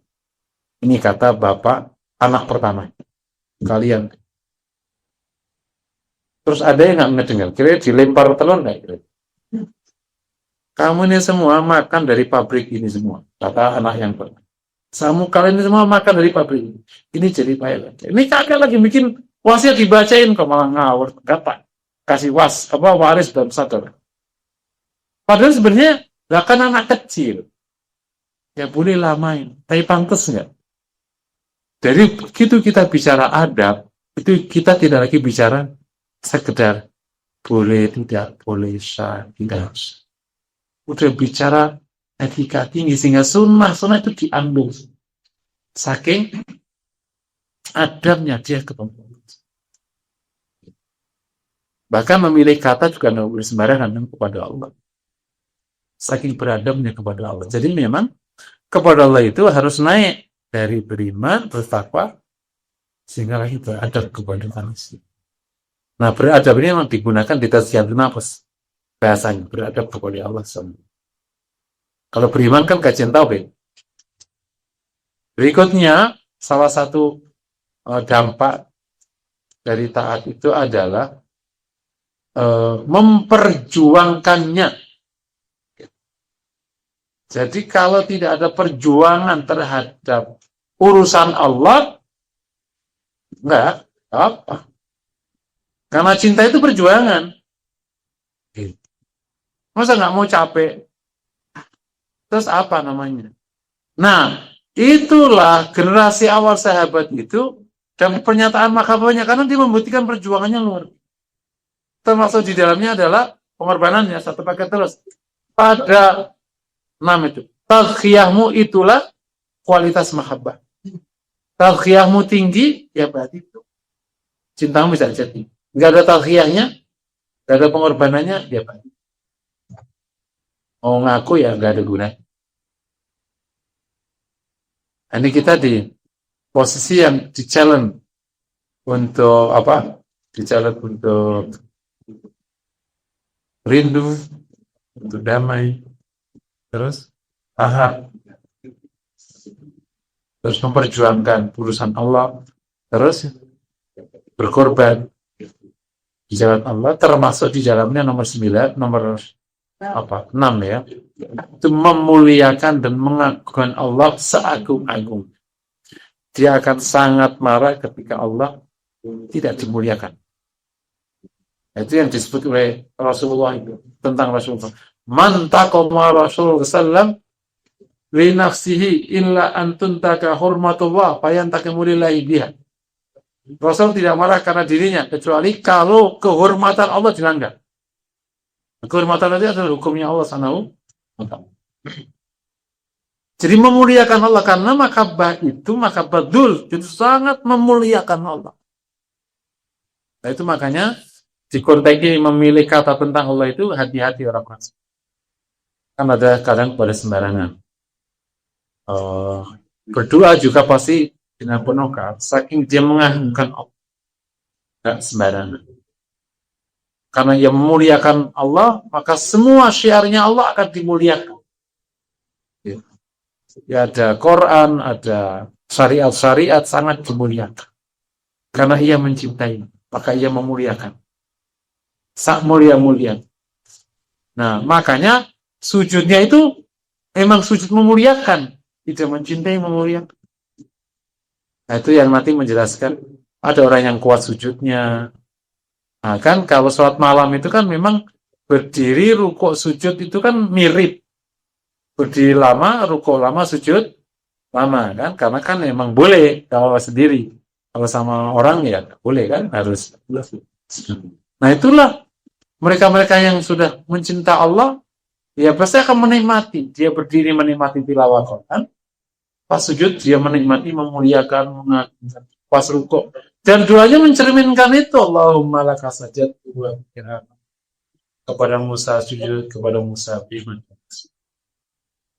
Jemaah sekalian yang dirahmati Allah, inilah kira-kira definisi mahabbah. Jadi dia bukan definisi mahabbah, tapi situasi yang menyekitari mahabbah. Kalau ada situasi itu, ya berharap semoga Allah benar-benar mahabbah di hati. Ya tinggal posisinya sekarang, semoga Allah buka hati kita tentang kemauan untuk meraihnya. Kalau kita nggak ada kemauan, heleh gitu, taubat dan nangislah. Gitu. Bukan berarti malah keren. Bahkan kita ini awal, ya menangislah. Kalau abai atau apa. Nah, tapi kabar buruknya terkadang di dunia ini menarik. Pernah lihat kan, ada orang preman yang minder kepada orang benar. Ada nggak preman minder? Preman, yang masih preman ya, belum taubat kan. Minder ke orang benar. Ada nggak? Nggak ada. Jadi orang salah itu selalu ngaku benar di depan orang benar. Itulah hebatnya orang salah. Di konteks ilmu hati, orang yang makomnya nggak naik-naik, itu merasa bangga kalau makomnya nggak naik. Kalau dia nggak merasa bangga, dia bisa naik malah. Itu kira-kira. Jadi kalau kemudian kita, kalau nggak ada bersih untuk naik, perbaiki diri, naik ada dapat. Demikian, masih ada banyak bab. Di bab ini mungkin nanti kita lanjutkan dengan meraih cinta, mungkin saya akan lanjutkan juga kisah yang lain supaya terasa anunya. Nah, kira-kira kapan nanti kita bagian kita usaha. Semoga nanti Allah bimbing kita dan Allah berikan kita hadiah mahabbah kepada Allah. Dan itu hadiah luar biasa besar. Kita di sini masih ada waktu sekian. Bisa dibuat banyak jauh. Assalamualaikum warahmatullahi wabarakatuh. Ini bab wali ini makasanya agak unik ya. Memang rata-rata dibahas dunia tasawuf. Gimana saya sampaikan kalau orang fikih ahlinya namanya fuqaha, faqih, fuqaha. Kalau ilmu secara umum ilmu agama namanya alim, jamaknya ulama. Kalau ilmu tazkiyatan apa namanya arif billah, yang akhirnya menjadi wali. Memang dari sini dari ilmu ini. Meskipun bukan ilmu ini pasti ada tauhidnya, pasti ada yang lain. Cuma ilmu itu ilmu ujungnya, jadi yang akhirnya menarik. Kalau belum masuk ke sini ya nggak terbayang menjadi orang seperti itu. Nah, memang kajiannya ini ada banyak ya, dan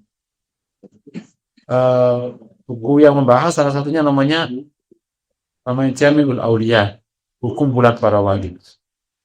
Itu jenis-jenis wali banyak jumlahnya. Tergantung dibagi dari berbagai macam segi mana.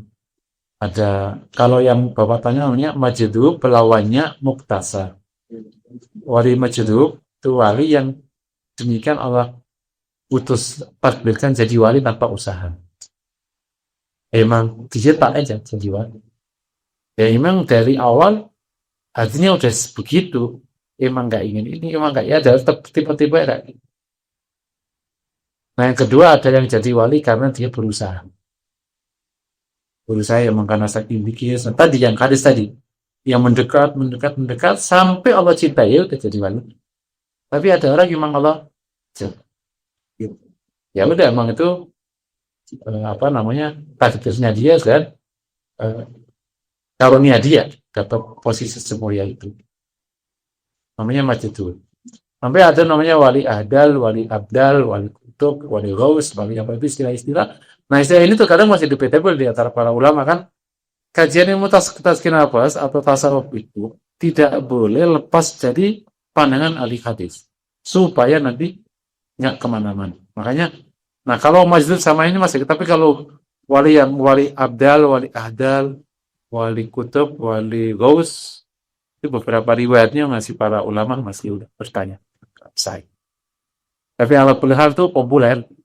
Abdal itu 40 kalau masalah, ahdal itu 7, kutub itu 1, atau berapa ghaus itu berapa?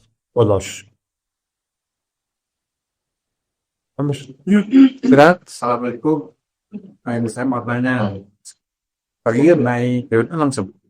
saya mau tanya mengenai cinta buta dan cinta genealogika. Oh, yang cinta buta itu Pak, kita ngerjain apa aja yang berifatkan kepada dia, meskipun kita tidak dalam hati mungkin kita ada yang gak cocok gitu ya, kita buta ya, kita percaya semua. Atau kita dengan yang satu lagi cinta dengan akal logika. Jadi yang kita masuk akal kita saja jangan.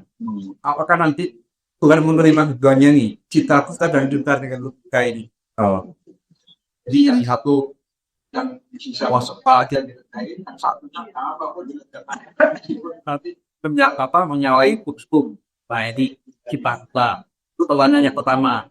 Yang kedua, ini ada kelompok yang menyalahkan kelompok yang lain. Saya lebih baik dari kelompok itu kan itu menyalahkan kelompok ini. Padahal ini semuanya kita dengan kelompok. Jadi tapi saling bermusuhan nanti.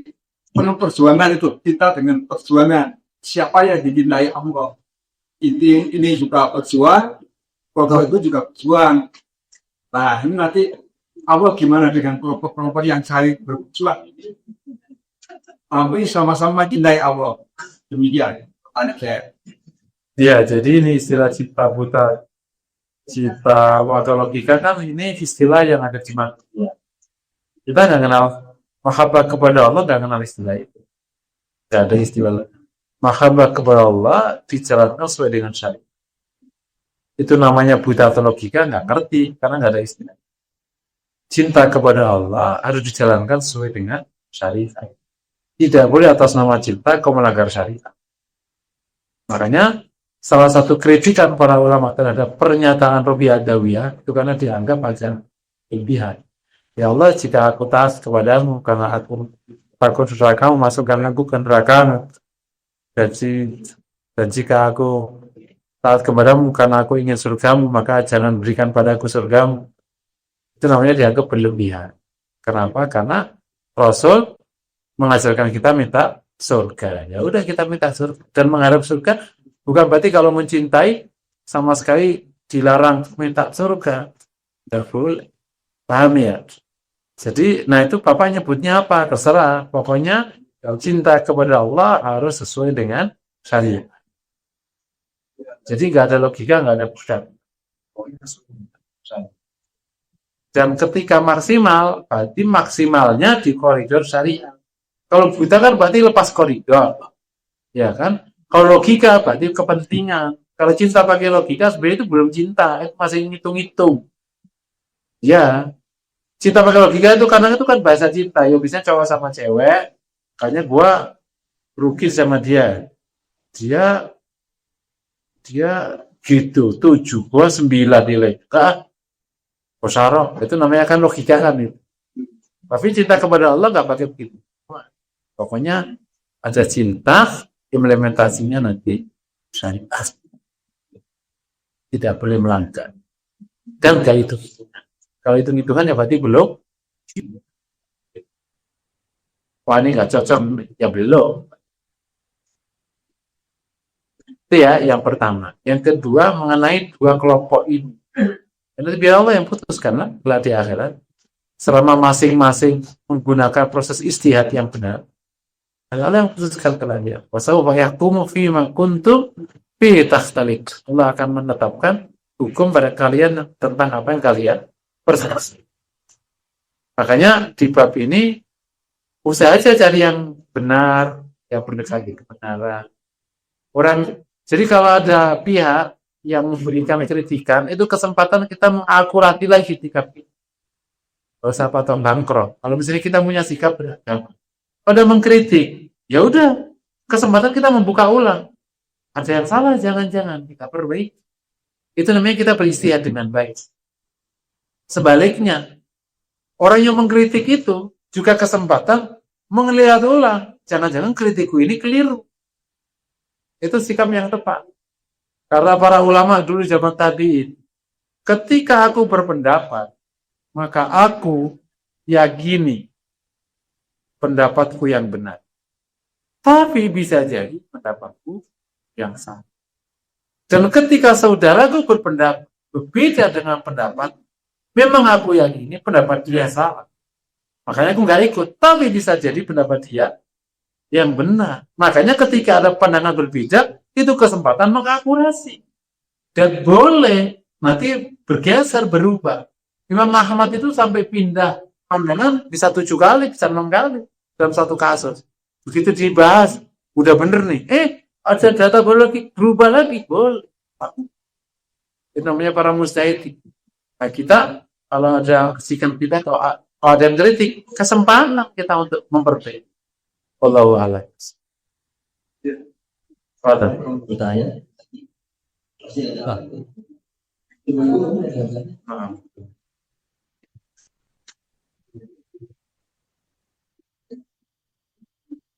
Ustaz, bisa dikasih kita caranya gitu Ustaz, supaya mendekat ke situ Ustaz. Oh iya, Ya. iya dia mendekat ke mahabbah. Jadi ini yang praktis aja dulu. Yang pertama, memperbanyak zikir. Zikir aja banyak. Tapi sebelum zikir ya, ma'rifatullah dulu.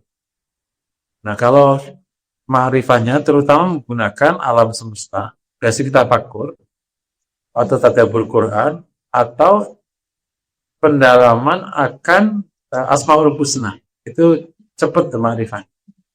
Kalau dengan tafakur kan kita mengagumi, cipta mama. Apa-apa karena background-nya itu teknik, masuk aja ke bab pengetahuan itu. Dibongkar-bongkar daripada mikir yang enggak, mereka mikir begitu. Terus, sampai terkagum-kagum kita. Gitu. Oh ya Allah. Dan tidak ada kasus sebiasa apapun di alam ini, sebiasa apapun, kecuali mengandung proses yang kompleks. Daun kan setiap hari kita lihat. Apa sih kompleksnya daun? Kau bongkar daun, kau ajak orang biologi masuk, luar biasa kompleks. Kau ambil akar, kau cari ilmuwan tentang akar, itu kompleksnya. Kau ambil semut, kau cari kompleksnya semut, itu jantungnya di mana semut itu? Berarti dia hidup tanpa jantung. Terus pakai apa dia? Berapa panjang ceritanya itu? Terus gimana dia bisa beranak? Antum ambil kasus antum yang selama ini. Makanya kalau orang itu nggak kayak gini, seakan-akan kayak ada ya. Ini terlalu kompleks itu kau ketahui. Makanya banyak nggak terbuka. Sekarang gini aja. Ada satu bab namanya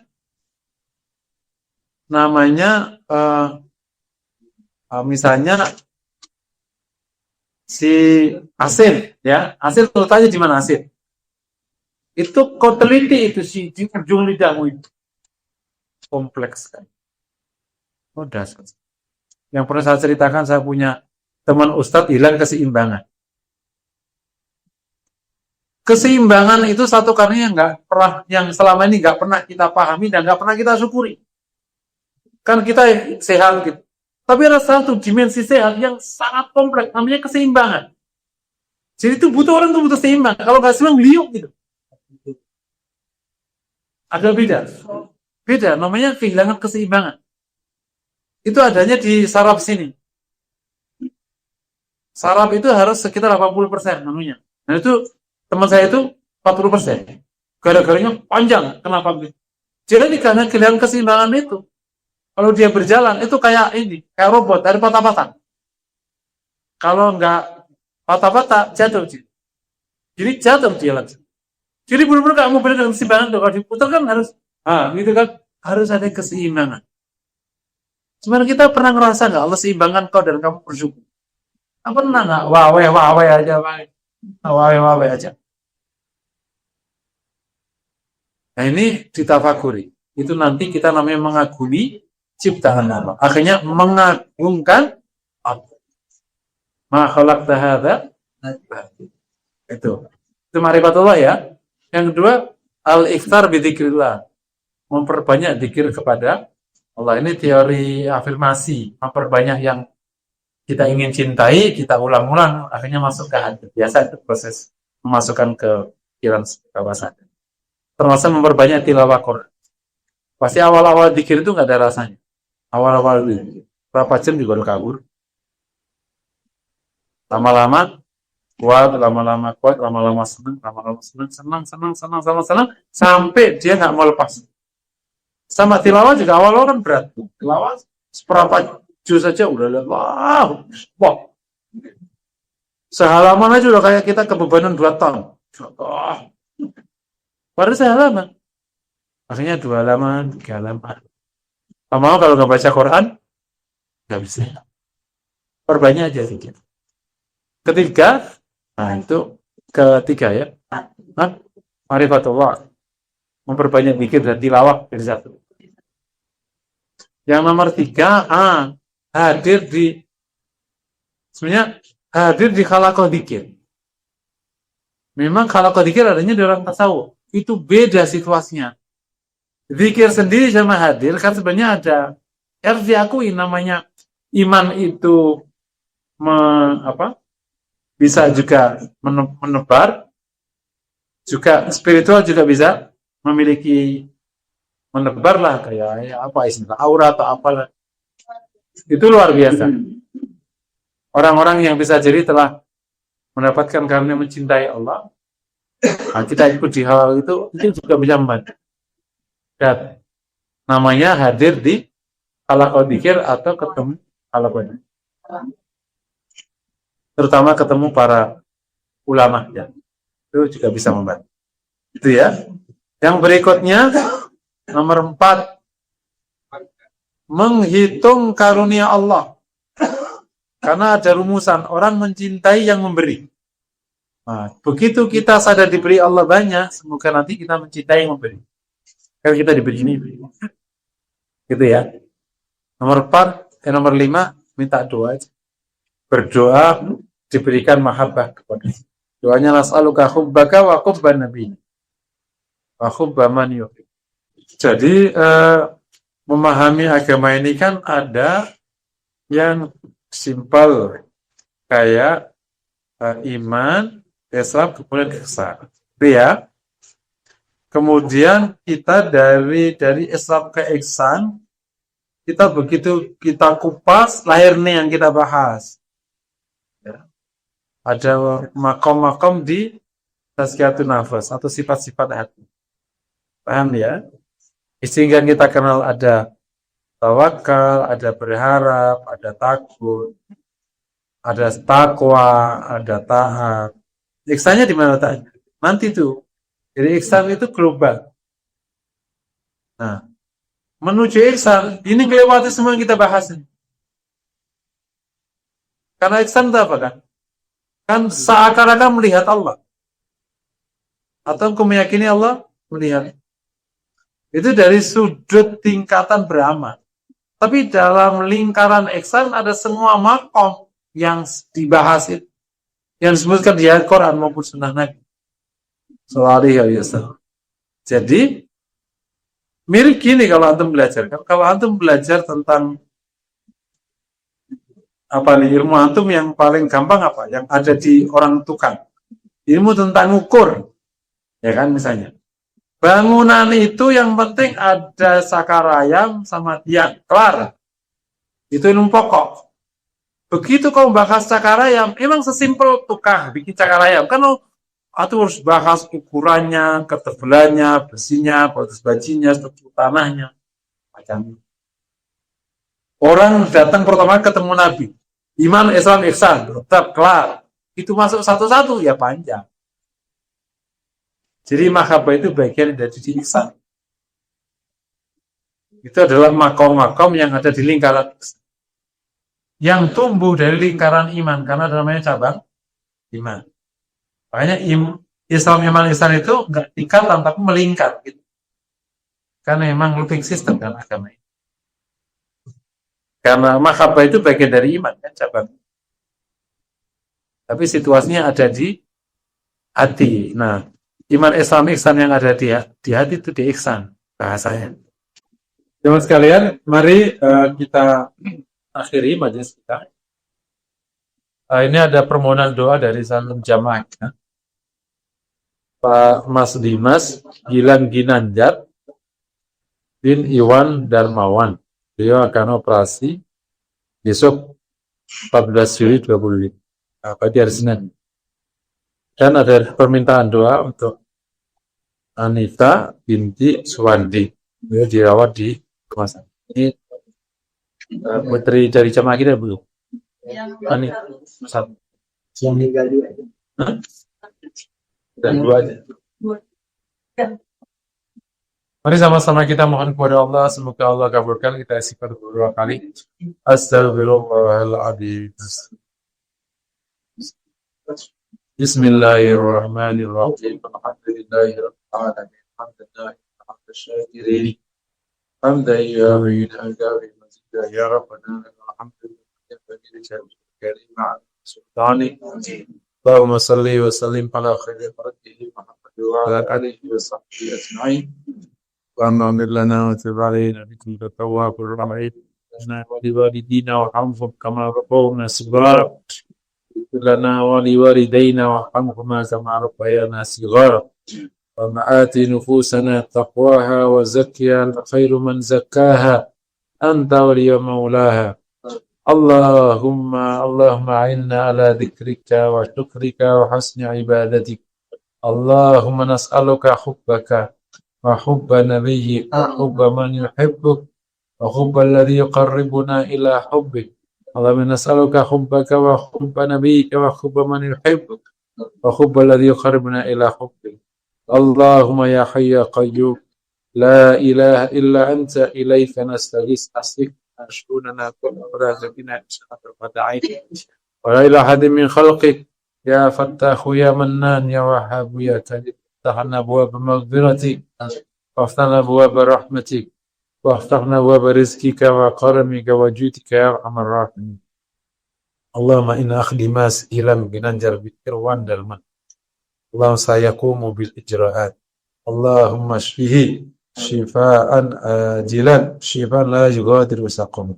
اللهم اشف أنثى بنت سواني اشفها شفاء عاجلا شفاء لا يغادر سقما. اللهم رب الناس آذي بالبأس اشفي وأنت الشافي لا شفاءك شفاء لا يغادر سقما. اللهم اشفنا وعافنا في أجسادنا.